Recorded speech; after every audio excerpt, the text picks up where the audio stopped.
Hello everyone, this is Jason from Primetime Aquatics. Today we're going to be finishing up phase 2.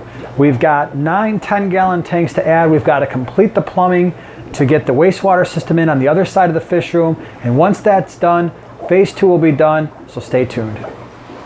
Okay, so today's project then is to get that stand in that's going to hold the 9 10-gallon tanks, but before I do, I need to finish the wastewater system on this side of the fish room.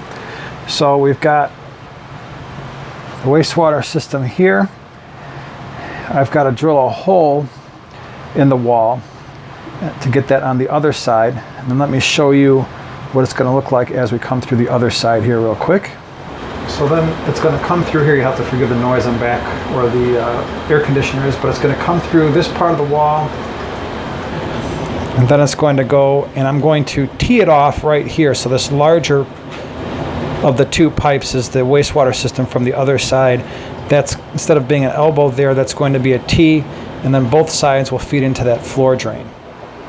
All right, everyone, the dark corner is dark no more. We've got the 9 10 gallons set up there. There's no water, no substrate in them yet, so we're still kind of moving along. The stand is in place. The 10-gallon tanks are in place. The lights are on. The sponge filters are in the tanks, but nothing's hooked up. So next step is I have to get the air hooked up and get the substrate in, get the water in. Now I did have another problem, so I'm going to pause this and kind of show you what I'm talking about. All right, so here we are. I had to pause the wastewater system because I ran this out through the wall in the back there and then this white pipe coming down into the drain. And the plan was to hook up this part, which is from the other side of the fish room, and kind of tee that off right into the drain. Problem is that was an elbow, and then I had to cut that line, and I don't have another coupler. So I'm gonna have to go to the hardware store and get another 1 1/4 inch coupler so I can get this line the proper length and then tie that all in together, and then that wastewater system will finally be complete on both sides. All right, everyone, so let me show you what I did. Came through the wall. Fish tanks are on the other side of that wall. The PVC comes under this little brine shrimp hatchery. I'm trying to walk backwards now. And then drain goes right into the floor drain. Or the line goes right into the floor drain, and that is teed off with the old line right here on the right-hand side. So both of these lines will flow into that floor drain, and it should make water changing a lot easier because now we can get away from the bucket that we were using with the pump inside, and that's what this brown hose is. We'll still keep that connected just in case we ever need to use it, but we now have the wastewater system complete for both sides of the fish room. All right, everyone, so here we've got our 9 10-gallon tanks with a bunch of floating sponge filters. Those will sink within the next 24 hours. So it's good to finally get this rack up. This is going to give us a lot of options when it comes to smaller fish or growing fish out, or maybe putting a female who's holding eggs in one of these tanks. So that's going to give us some options. So it's nice to have that. So if we kind of pan back, this really concludes the tanks we were going to add in phase 2. So on this side, we've got the 150, 275s, 255s, 420 longs, 229s, the 9 10 gallons over here.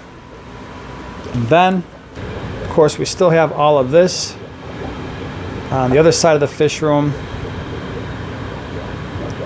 So we have got some more capacity, so be looking forward to future videos. We'll start making these tanks look a little nicer, adding new fish. It's going to be a lot of fun.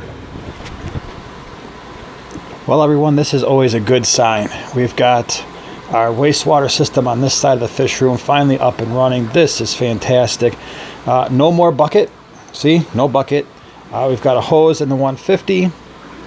We've got this 75 draining. They are both draining into here. And again, that wastewater system is going all the way around through the wall over there and then into the other side. And I just checked, we've got no leaks, no wet floor. It's working great. This is going to be a huge time saver for us. Right now I'm doing this by myself, but if I had the boys down here, we could easily be doing these 255s at the same time, if not more. We can get these guys going. We have more than enough capacity. It looks like with just the 150 and the 75 draining, it's not, the system is not taking on a whole lot of water, so we can definitely get a couple more tanks going in here at the same time. This is, like I said, it's going to be a huge time saver. And we still have the bucket and sump in case we ever need it, but this is definitely good to see. Phase 2 was a big project for us. We started with 29 tanks. At the end of Phase 2, we're up to 42. And we were able to add a lot of different sizes. We've got more 10-gallon tanks, more 20 longs. We have more 20 highs. We've got another 55, another 75. So we added a large variety of tanks, which I think is going to help us out a lot.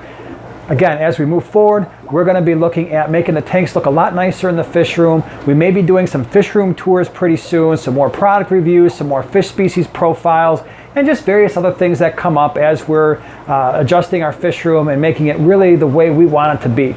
So thanks for watching, and we'll see you in the next one.